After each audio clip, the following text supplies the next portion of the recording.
កម្ពុជានិងចិនគ្រោងរៀបចំសម្ពយុទ្ធនាគមាស2025រួមគ្នាក្រោមប្រធានបទប្រតិបត្តិការប្រឆាំងភេរវកម្មរួមគ្នានឹងការងារសង្គ្រោះមនុស្សធម៌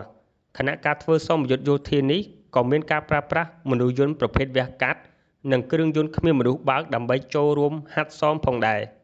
នេះបើតាមសេចក្តីប្រកាសព័ត៌មានរបស់អ្នកនាំពាក្យអគ្គបញ្ជាការដ្ឋានសេចក្តីប្រកាសព័ត៌មានដដែលបាននិយាយថាការធ្វើសម្ពយុទ្ធនាគមាស2025នេះក្នុងគោលបំណងអភិវឌ្ឍកាន់តែស៊ីជម្រៅនៅទំនាក់ទំនងដៃគូ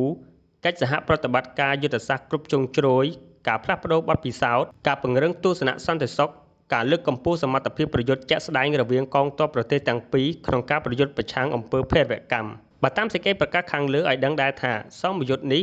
កម្ពុជានិងចិននឹងមានកងទ័ពចូលរួមជាង 2000 នាក់ខណៈសម្ភារៈយោធាដែលកម្ពុជាគ្រោងប្រើប្រាស់មានកាំភ្លើងធំកាំភ្លើងត្បាល់រថពាសដែកនាវាឧទ្ធម្ភាគចក្រខណៈភាគីចិនមានកាំភ្លើងធំរថពាសដែកកង់ច្រវាក់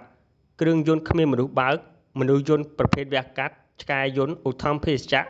នាវាចម្បាំងនាវាបុកឡើងគោកដ្រូនវាយលុក